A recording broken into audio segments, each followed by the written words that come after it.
Pamoso Bicycle and e-bikes trading.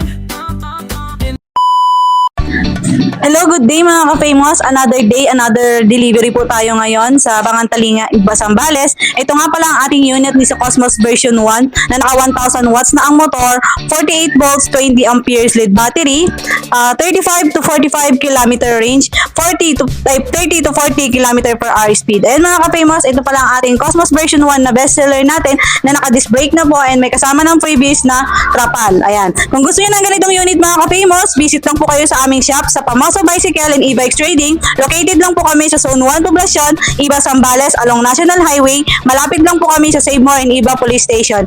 Cash in installment po ay available sa amin. Free delivery with lifetime service warranty. Kaya ano bang hinihintay niyo mga ka-famous? Mag-avail na po kayo. Thank you for watching.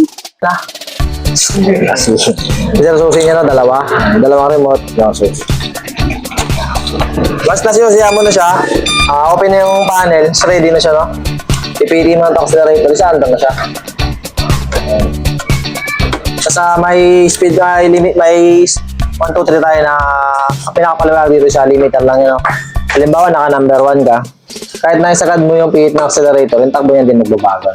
Parang ganito. Sample lang.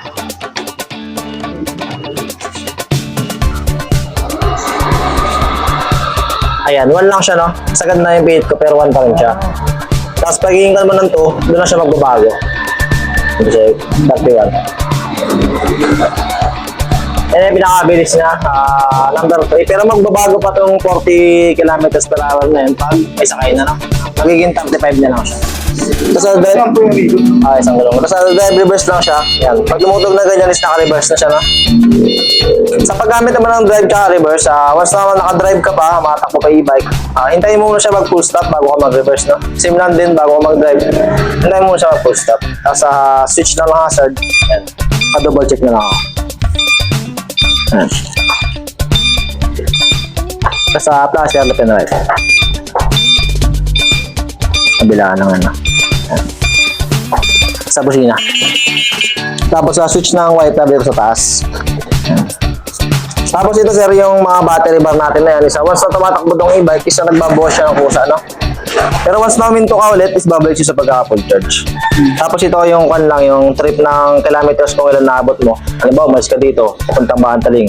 Magre-record kung ilang kilometers yung karating mo. Magiging 1, 2, tapos ito yung kilometers per hour natin, speedometer natin. Tapos yung mga, walang tinitinggap dito. Wala. Tapos yung mga painapan natin sa meron siyang brake sensor, no? Halimbawa, piniga mo siya, tapos pipitin mo yung accelerator, hindi siya andam, no? Lahat ng preno yan, merong sa brake sensor. Pati sa paa. Ayan. Dapat bago mo siya gamitin, is lahat ng preno dapat naka-release. Para andar siya. Ayun na siya po ito. Sa likoran. Pati ito. Ito sa harapan. Palikat yung... Tapos sa pag-charge naman, no, halimbawa, ginamit itong e-bike, nabukasan siya ng 1 bar, is pwede mo na siya i-charge. Pero bago mo siya i-charge, is pagpahingin mo siya ng 5 minuto hanggang 10 minuto, no, bago mo i-charge. Same lang din, pagkatapos mo i-charge, bago mo gamitin, pagpahingin mo lang din. Sa pag-charge naman, pwede siya yung kada gamit charge, pwede yan. Para lang din natin parit yung charging hours niya ng 68 hours. Napakatagal kasi na oras yun. Ang itong e-bike is pwede mo siyang gamitin ng walang susi. No? Kung gusto mo siyang gamitin ng walang susi, itong remote lang, pwede mo itong gitna ng switch hanggang mag-open siya. Yan, nag-open na siya. Yan. Pero kung saan mo siya binuksan, double siya papatayin. Halimbawa, ginamitan ko siya ng remote pambuhay. Susihan ko siya. Hindi siya makamatay. Pag remote lang, no? Pag susi lang din. Pag pagpatay naman sa kilis natin, yung pinakababa. Ito.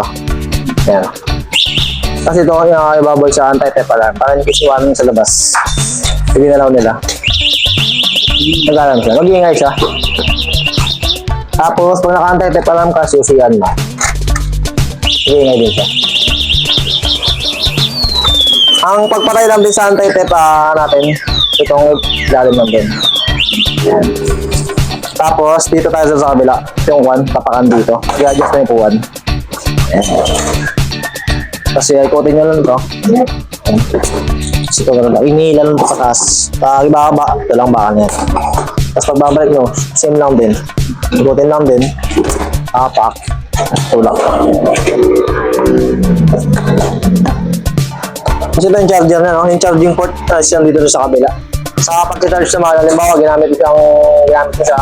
Pag napahingin mo na siya ng mga 10 to 15 minutes, pwede mo siyang saksak. Saksakin mo na yung charger dito sa unit bago sa extension. Yan, sir. Yan, yan.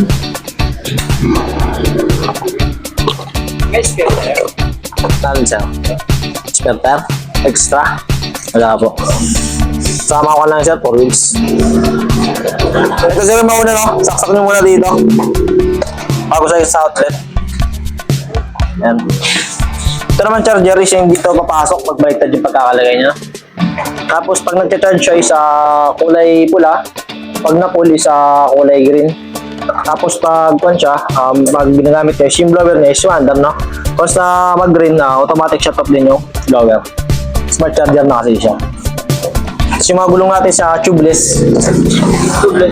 Lahat yan tubeless.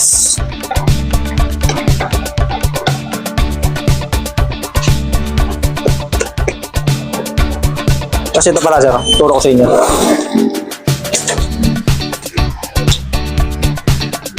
Ito sir, may makikita kayong kan dito sa socket, no?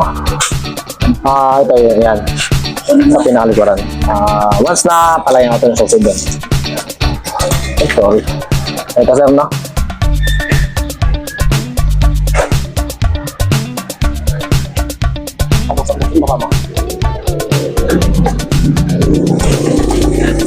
Once na susi nyo siya, tapos wala siyang mga ilaw, wala ito, ibig sabihin blackout. Tignan nyo dito, nahugot. Kasi nahugot to, no? Pag hindi na nangyari kasi pag may mga matagtag na malabak lumuluwag, pero usang mahuhugot. Double check na lang ako palagi. Kasi ito tapal sa harapan. Dito siya nilalagay, no?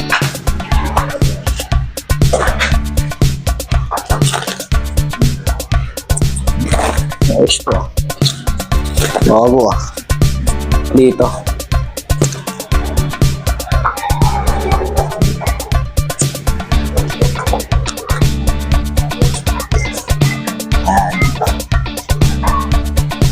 Siya lagyan, no?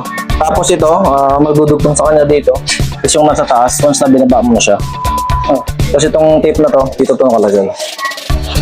Dito. Itong tape na to, double-sided, hindi mo na siya lagay ng buo, no? Lagay mo na lang pag kailangan nyo gamitin. Kahit hindi na buo, putol-putulin nyo lang. Kasi di kami nag-i-stack ng gato, pre lang doon sa trapal. May tanong ko pa kaya, sir? Dito, ano itong nakakas ko? Alin? Yan, nakakiles. Dito nakakas ko. Hindi. Ingatan nyo lang.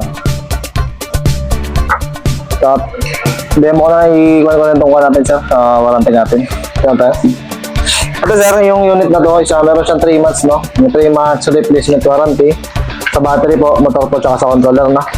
Tapos sa other parts is hindi nakasama, ganun wiper blade, ilaw, gulong, mga ganyan, no? Parang pa nakakatid dyan. Ang bibigyan na namin ng warranties yung magbigay yung mga mahal na parts katulad ng motor, battery, tsaka controller. Sa charger po, hindi po siya kasama sa warranty, no? Kasi po yung charger po, tumatagal po talaga ng taon yun, no? Depende lang po talaga sa gumagamit. Kasi hindi din po kami nag-home service, sir, no? Halimbawa, nagka-problema yung e-bike nyo. Total, malapit lang naman po. May concern ko sa e-bike nyo. Dali nyo na lang po dito. Once na may papalitan lang na parts, yun lang po yung babayaran nyo sa amin, no? Yung labor nung gagawa, i-celebrate po yun. Lifetime free service warranty po dito. Ayan.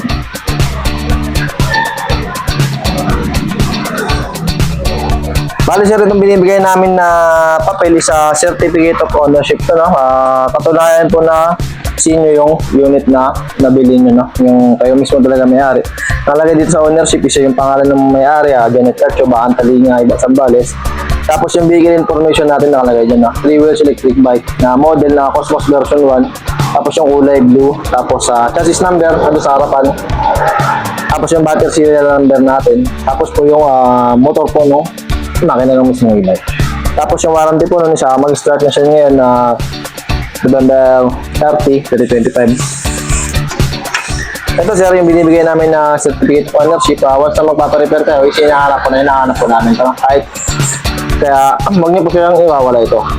Pag palagi po, pwede rin po. Tapos, itago niyo na rin yung resibo. Ganyan. Once na pupunta kayo dito, palagi nyo nang dalhin ito. Kasi palagi namin hanapin ito sa inyo. Nire-record kasi namin yung bawat unit na ginagawa dito. So, sa paterma na lang dito ako dito.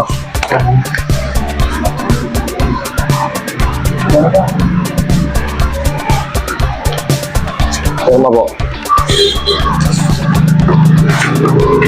Ito ba? Perma lang. Opo, terma lang po.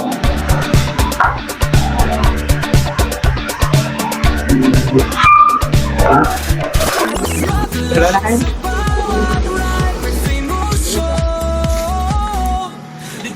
Ya, sir.